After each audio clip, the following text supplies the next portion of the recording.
फ़खर, क्या राय है आपकी? अलीना, देखें, ये जो दुनिया में अब जंगों का तरीक़ाकार है ये बिल्कुल बदलता जा रहा है और ये इसमें ख़ासतौर के ऊपर जो प्रोपेगेंडा वारफेयर है ये बहुत ज़्यादा इफेक्टिवली है।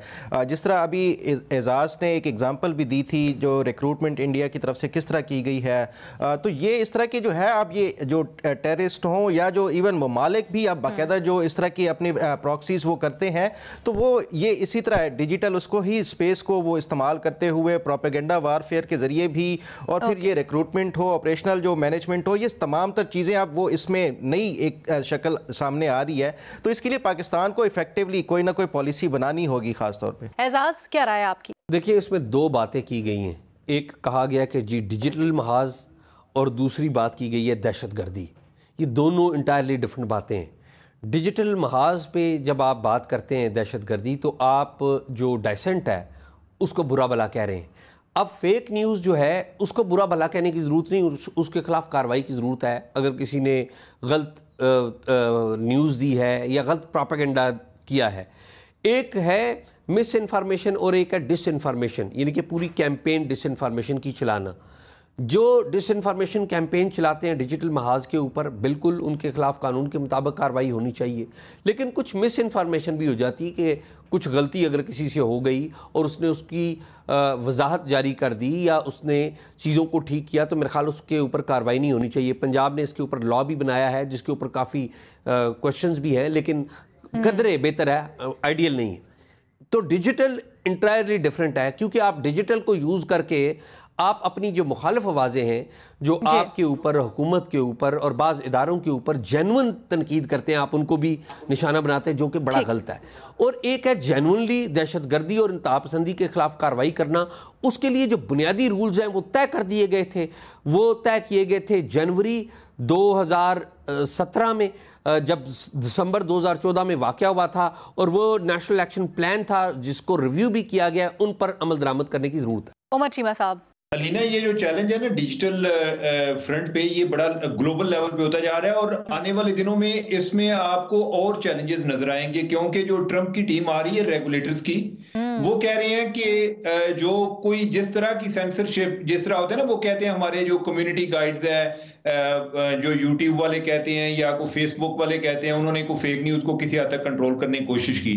उन्होंने कहा कि हर चीज जो है वो अनसेंसर्ड जाएगी और जो इस पर पाबंदी लगाएगा हम उस पर फाइन करेंगे। ठीक है, तो अब जो है ना आने वाले टाइम में जो डिसइंफॉर्मेशन का फ्लड है ये और बढ़ता हुआ आपको नजर आएगा कि किसी पर कंट्रोल नहीं है, जिसके मुंह में जो आएगा वो कह देगा।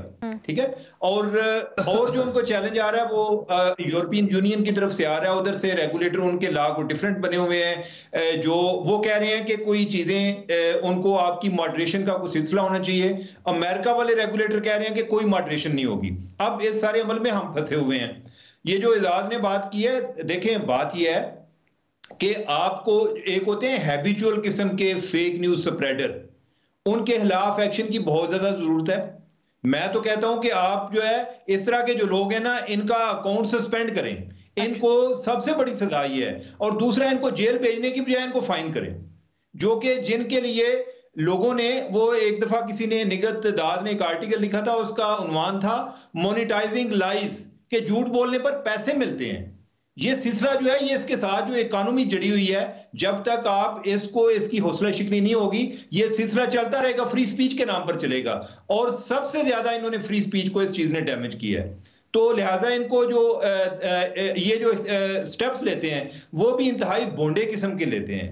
अगर किसी पे कोई फेक न्यूज का केस हो, उस पे कोई और कोई टेररिज्म का केस डाल देते हैं, कोई और कुछ कर देते हैं, तो इससे जो है ओवरऑल इस सारी काज की डिसर्विस हो रही होती है, जो करने वाले हैं वो भी और जो आगे एक्शन लेने वो भी ऐसे करते हैं। ठीक है, मजहर अब्बास साहब, देखिए हम करते हैं ब्लैंकेट बैन। आपने ट्विटर को ही बैन कर दिया और इसका ऐलान भी ट्विटर से किया गया कि ट्विटर बैन हो गया। ये जो हमारी अप्रोच है कि बस सब कुछ बंद कर दो, इसी अप्रोच ने आपको सबसे ज़्यादा डैमेज किया है। आपके जितने भी आप उठा लें, साइबर क्राइम के केसेस उठा लें और अदालतों की प्रोसीडिंग्स देख लें जाके, आपको अंदाज़ा हो जाएगा कि जो केस बनाया जाता है आपको पता ही नहीं होता केस क्या है। वहाँ कंप्लेनेंट वो पूछता है कंप्लेनेंट से कि अक्यूज़ कौन है, उसे पता ही नहीं अक्यूज़ कौन है। उसको FIA वालों से पूछते हैं। तो ये जो हमारी अप्रोच है, हमारी अप्रोच ये होती है कि हम दुनिया बिल्कुल दूसरे पर्सपेक्टिव में देख रही है। आपको देखना चाहिए, आपको इसको बाइफरकेट करना पड़ेगा। आप करते हैं राइट्स एक्टिविस्ट के ख़िलाफ़ कार्रवाई, आप करते हैं पॉलिटिकल एक्टिविस्ट के ख़िलाफ़ कार्रवाई, आप उस नेशनल सिक्योरिटी पर्सपेक्टिव बिल्कुल मुख्तलिफ होता है।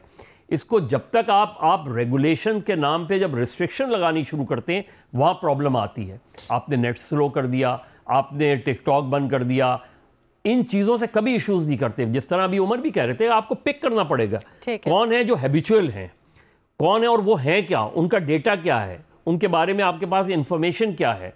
और एक है कि मैं तनकीद कर रहा हूँ आप पे, आप तनकीद को भी उसी अकाउंट में ले जाते हैं। आपके ख़िलाफ़ मैं बहुत ज़्यादा एग्रेसिव होता हूँ, आप उसको उसी अकाउंट में ले जाते हैं और मेरे पर पाबंदी लगा देते हैं।